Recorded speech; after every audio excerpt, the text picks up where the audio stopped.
Welcome to the Opus Dei Academy of Food. As our journey begins, let us begin with salt water. Salt and water, water and salt. Wanitawak. What all we need everyone to understand and know. Water, H2O, 2 hydrogen, 1 oxygen. Salt being sodium and chlorine, sodium chloride. What, how, and when, why we use these items as of right now is not solely about cooking. Gain an appreciation of how food consumption and the consumption of water both have needs, and if met, deliver our finest existence. Salt, sodium chloride, NaCl. Sodium chloride is salt. You got the chloride here, the sodium, sodium, chloride, chloride. So we have salt. And if we add H2O, water, H2, H2O. So when we combine the sodium chloride and the hydrogen-oxygen mixture of water, we get salt water. Chlorine, chloride, sodium, chloride.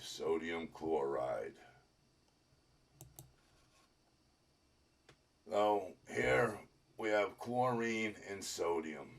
When they come together, as you can see, we get sodium chloride. Sodium chloride and water, salt water. But here, this is what I wanted to show you. We're looking at a flat surface, but I would really prefer if we were to try to use our ability to gain a visual if these were all balls, different colors. The green aspect being a basketball, the red circle being a soccer ball, the blue circles all being softball size, and the smallest would be the tennis balls, which would be the hydrogen. And if we take a look with the salt water, when the sodium and water come together, the solution that happens is called salt water. But notice that the sodium chloride is no longer bound to be that physical presence and is separated into the chlorine and into the sodium. What I want you to understand, and this is not talking chemistry, I just want you to understand how our Creator has created things to happen, because there has to be an intent here. There is a reason as to why. So when the chlorine and the sodium separated in the water, if you look at the chlorine, you notice that the hydrogen is the attachments. Okay? And over here with the sodium, it's the oxygen that's attachments. So the oxygen runs, let's just say, what we would consider shotgun. And over here, the hydrogen runs shotgun as well. Here, I'm using this picture to demonstrate what it would look like in a different dimension, trying to show the balls and the attachment.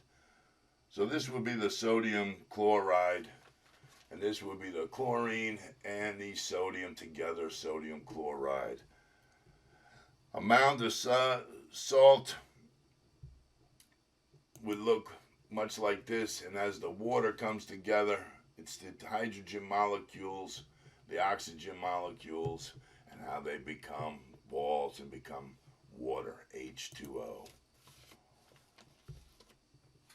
Now, the sodium chloride, again, in the water, coming together, just want you to remember, hydrogen goes this way, the oxygen goes this way, vice versa.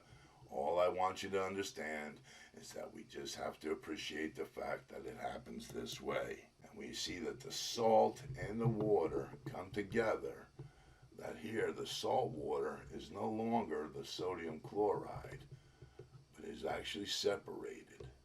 Okay? As we go, and we were to look at a glass of water, we would see that these balls would all be separated. Red ball, green ball, red ball, green ball. But all would be encapsulated by water, totally surrounded all the way around and every bit. Now, granted, there could be some salt that wasn't brought into the water, but salt outside of water is sodium chloride.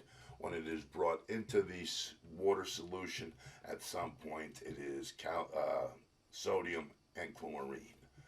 Again, notice that the oxygen on the red balls is covered with blue, and then the black ones ride on the outside to gain more water or allowing more particles to come together. Here, with the chlorine, it is the hydrogen that attaches itself, and that is the construction of salt water. Here, sodium chloride crystal structure. Okay, you got blue balls, green balls, big, small. That's the way that we roll. That would be there. As we were to take the salt and put it into the water, we would have it separated. And then these would be all the way around, front, back, side, every which way. It's in the ocean. It's in our sinks. It's everywhere. It's in our food. Hydrogen and oxygen may just be the most important things that allow our body to facilitate at different levels of wellness. The water is much like what is that you don't see in the balls.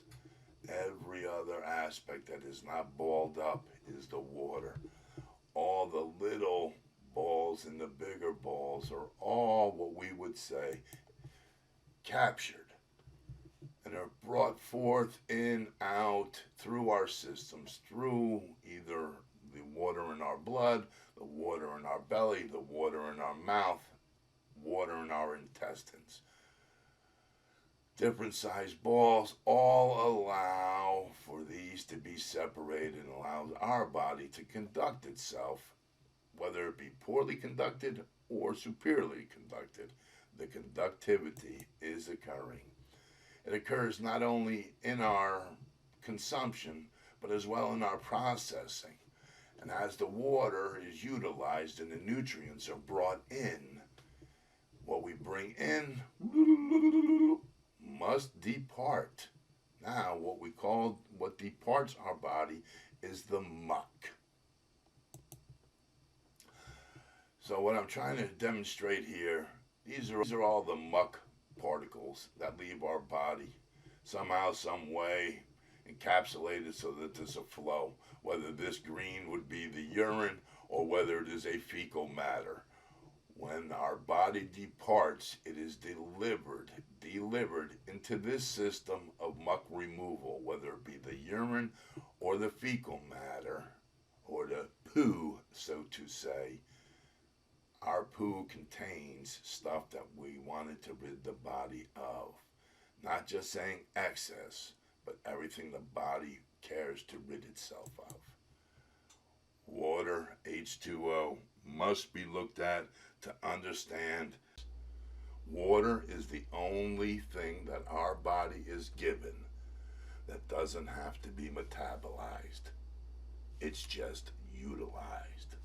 Now, water, when we water our plants, we're giving the ability for that plant in itself to utilize the water and the nutrients from the soil. And then the photosynthesis that occurs and all the different activities, allowing the nutrients to come from the soil into the plant for our consumption, all matters. Whether we're spices, beans, whatever have you, all of their life prior to being harvested, in and of itself, is dealt with the nutrients in the soil and the application of hydrogen and water hydrogen and oxygen combined in what we know as water. When it rains, it rains. My cup overflows. And that's exactly what water gives us the ability to do.